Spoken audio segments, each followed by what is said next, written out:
So guys, welcome back to my channel. I'm back, and lately I've been getting a lot of questions about detachment. So that is what I'm going to discuss today. And it's not like I'm a pro or anything, but I'm going to share tips and the mindsets that I have considering the topic and how I navigate things. Okay. Now this is very important, especially for my ladies who are in these funny relationships. Okay, this is very important for detachment. Okay, the first thing is to leave before you are left. I know, okay, I know it's very cliche, but hear me out. Don't be like me. Okay, so story. There was a time, okay, this was about, I had just left high school. Yeah, I had just finished high school now. I decided to get myself a boyfriend. There's this boy I was really crushing on, and turns out he had a crush on me too. So okay, I don't know how I feel about sharing this story, but it's okay. I'm in the mood today. So we were inseparable. We were like twins. Okay, we will talk every time. We will meet every chance we get. We want to meet up. Our birthdays were like almost the same dates, so we would spend a lot of time. We'll bond over so much things. But over time, I realized that took some time to reply my text. He was not responding as fast as he used to. He was not so eager to meet up like how we used to. So I started to spidey senses and up. But when you're in love and you're young, you want to dismiss a lot of things. So I used to dismiss a lot of things. I'm like, oh, maybe he's not in a good mood, and you know what and what. And you know what funny thing is, when God is on your side, nobody can play you. Like, what are the odds? So what happened was, some girl I know, like, just people you just know, a random mutual we know, both of us, approached me and was like, "Are you saying so and so?" And I'm like, "Yeah, he's my boyfriend. Yeah, that's my man." And then she told me, like, she explained to me, like, "No, he's dating so and so. Like, they're in a real tight relationship." And it happens, I know this girl. She's also my friend, a mutual friend, someone we just know from school, like that. And I was like, you know, I was furious. Of course, I didn't show the girl that I was furious. I kept it cool, but I wanted to tear someone up. So later that day, I texted him. I wanted to see him. Of course, he came up with excuses. As per usual, that was now becoming a norm or something. Then I asked him, like, point blank, "Who is so and so? Are you dating her?" And he had no courage to tell me. He didn't say anything. He went silent. He just went silent, and like that, the relationship ended like that, on a funny note, like that. I think he was embarrassed for being caught or something. But from there, and then I just learned, once you see the signs, don't be like me. Don't keep on insisting and making excuses for people. No. Once you see the signs, that's it. I should have just, once I had noticed, like, the messages were slowing down, and he's constantly having other engagements, and I'm not as a priority as I was before. I would have just stepped back. I would have just left before everything would have just crashed out. But by God's intervention, I found out the truth, and it happened, right? It could have gotten there, but we live, we learn. So don't be like me. Once you see the signs, sis, just leave before you're left. I know it sounds cliche, but just leave before you left. That way you get to respect yourself, and you don't have to invest a lot into something that is not dying. If the baby, you love the baby and the baby doesn't love you back, just release it, right?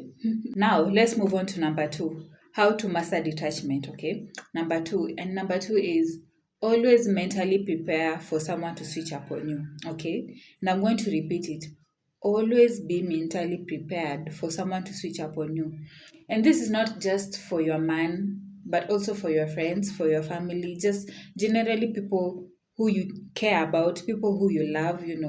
We are humans. And like I said in one of my previous videos, human love is conditional.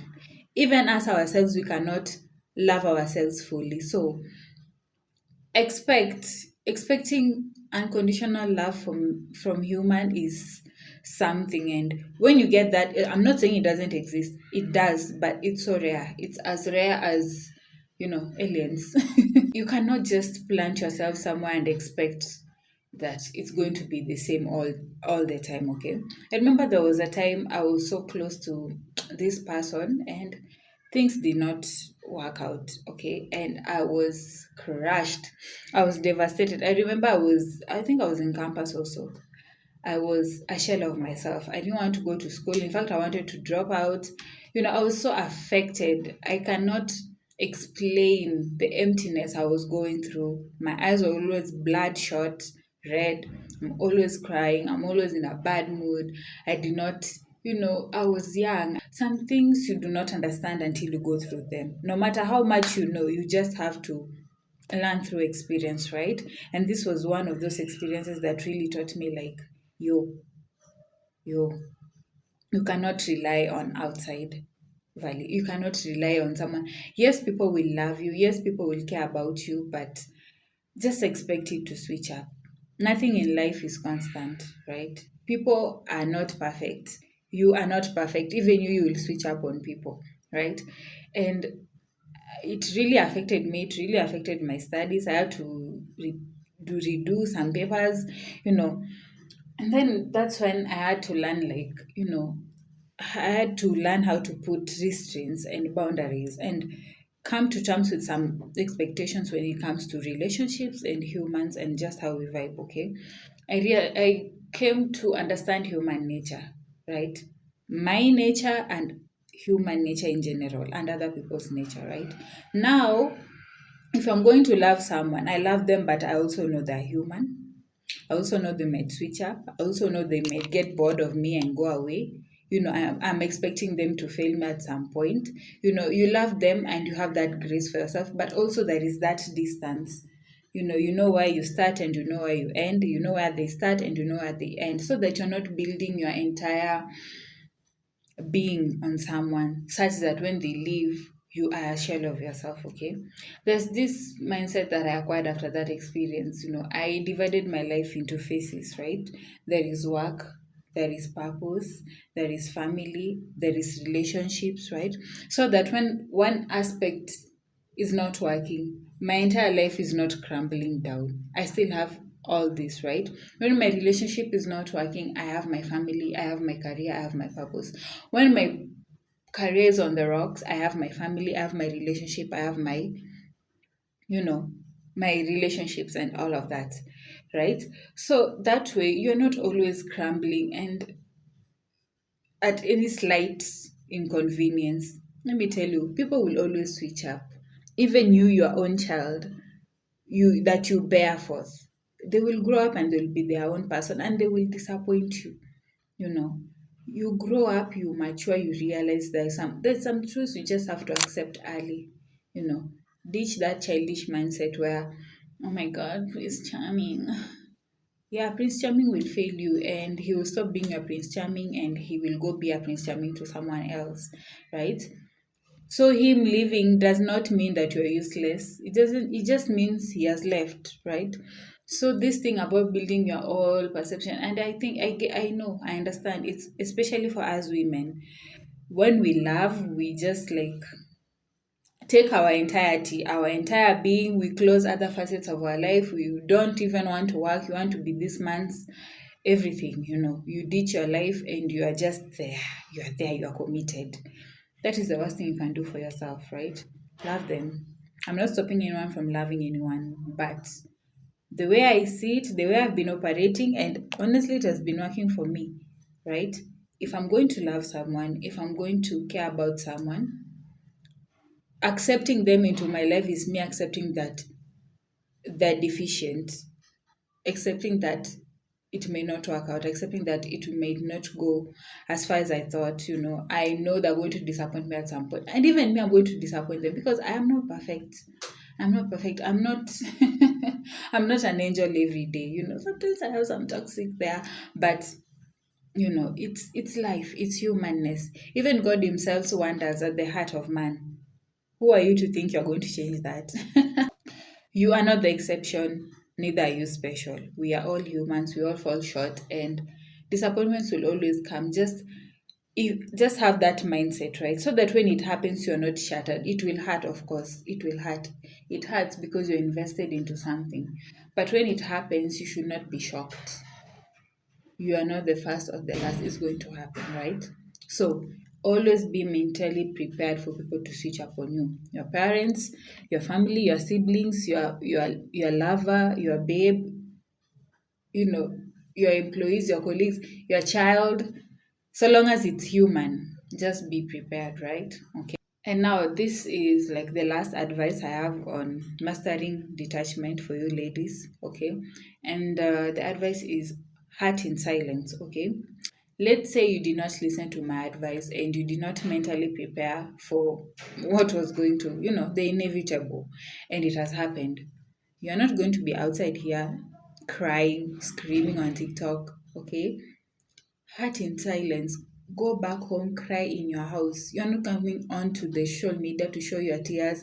You're posting very weird quotes on your WhatsApp status. You know, we are living in times where narcissism is very prevalent, okay? And some people just love to get that out of you.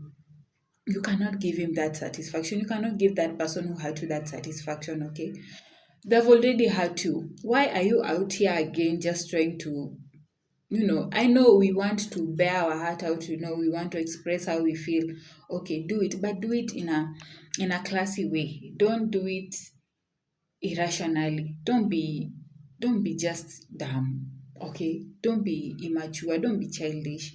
Now you're on TikTok, you're blasting him, you're calling him names, you are crying, everyone knows what has happened. How is that going to change anything? If anything, you're just giving him a rush. He's just feeling, you think that by doing that, he's going to feel sorry for you. I'm sorry.